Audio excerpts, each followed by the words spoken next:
Hey everybody, Eagle Run 23 here. Recently on a hunting trip doing some coyote hunting. I've also been hog hunting, going again tomorrow night. I was just kind of reflecting on all the gear that I've come across here recently. Some of the stuff that's been sent to us, some of the stuff I've purchased, but I was just kind of going through mentally a lot of the gear that it takes to go hunting, and I was just kind of stricken by how much I had and how much everything cost. So I want to go through and show you my hog hunting setup, all of the things that I take with me in order to go on a hog hunt. We're going to start off first with something I did not know that I needed, a tripod. First couple times hog hunting out of a deer blind, you can kind of brace up there and everything's fine. This summer, as it got hot, I did not want to set into a deer blind, and I wanted to be a little bit more mobile and maybe kind of sneak up on a couple of feeders and things like that. And so I had an opportunity to get in this Sunwayfoto tripod, and this thing is absolutely beautiful. It's carbon fiber, it's very lightweight. It's got the ball head where you can adjust it and it swivels for you. Took a little bit of getting used to, as that's kind of a different, it's kind of something I've never used before. But this thing is silent. Everything is very quiet, which is important when you're hunting. It's very lightweight. And I currently have on here this clamp, which is a pretty nice quality clamp, and it seems to hold my guns perfectly fine. I could actually just kind of leave the gun in there and then kind of carry it like this. And it also has on here an Arca Swiss setup. So we're going to be talking about handguards soon, and we're going to be talking about Arca, and I'm also going to be able to switch some Arca plates onto some of my handguards, and then I got a new handguard that has an Arca rail on it, so we're going to be able to go straight to the tripod with Arca, and I think that's going to be pretty cool. Now this also does have the Picatinny slot right there, so you could also Picatinny yourself in there. Sunwayfoto, big piece right here that I picked up, and the value on it is very high. There'll be a link for this down in the pinned comments and in the description, but I very much like the Sunwayfoto tripod. Next is, of course, the AR-10. This one is chambered in the 8.6 Blackout. I have a relatively budget build here as far as polymer, 80% lower, but I do have a pretty expensive trigger, and then the Faxon barrel and bolt carrier group. All of those things together, you can build a gun like this for maybe $700-800. But then you get to the optics, and that's where things kind of get a little bit expensive. Currently on here, I'm sighted with the Tract optic LPVO. Fantastic optic. You guys know I'm a big fan of Tract. Have this one and the thermal, which I'll show you here in just a second.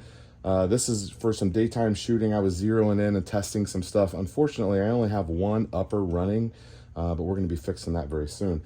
But a gun like this, around $800, but if you're going to shoot 8.6 Blackout, got to have a cool suppressor. So another $1,200 for a tack stamp and a suppressor. This one is the Dead Air Primal, and it's pretty quiet. I think it's in the top 5 as far as quietness for this caliber.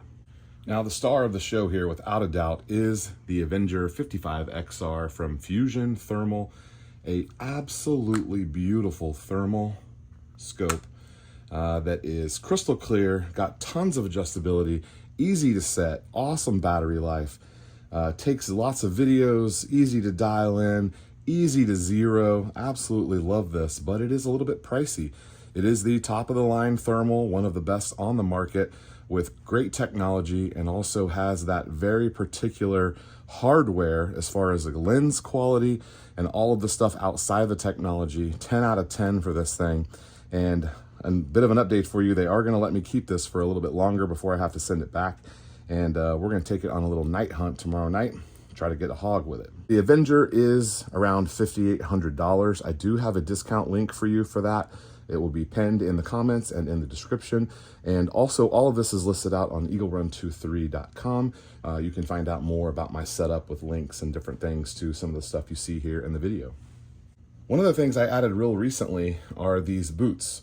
I do have some property that has some chiggers, and I got absolutely destroyed by chiggers one time and found myself with a need for a new hunting boot. I was doing a lace-up style that was like a mid-height, and that did not cut it. I needed something a little bit higher so my pants could either go in or go over and make sure that I was not going to get any more chigger bites. And so picked up a pair of boots. These were, I think, around $160. They're Lacrosse brand. I highly recommend them. This neoprene up here is very comfortable. There are definitely cheaper versions of this, but it's very comfortable. I've hiked and hiked and hiked in these, and I got no chigger bites when I was wearing these. A little bit of support for the ankles, but mostly a very comfortable hunting boot. This is definitely not something that I would love to wear in the summertime when it's hot, but the trade-off is worth it. Other than the stuff you see here, I have a shooting mat that I got from Midway USA. Definitely needed that a couple of different times. I always keep it with my stuff. There's also some combinations of some bags that I have. I like the Wibad brand bags. I'll have an affiliate link for Amazon for those. I definitely like those a lot.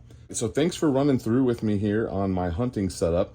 I would love to see what you guys have to say about your setup and maybe some of the things that you have that I'm missing. I am not a hunter, so I've kind of just had to assemble this in order to make it work for me. I like to have this stuff packed and ready to go so that when I have an opportunity in my busy schedule, I can just grab it and head out. In this case, I'm heading out tomorrow, so I'm kind of running through a little bit of stuff here. And the main thing I need to do is swap out the thermal for the LPVO, and I might run over to the range just to make sure that we're zeroed and they'll be ready to go hunting. Let me know what you think I'm missing, and let me know what you think about my setup. You can run 2, 3. We'll see you next time. Thanks for watching.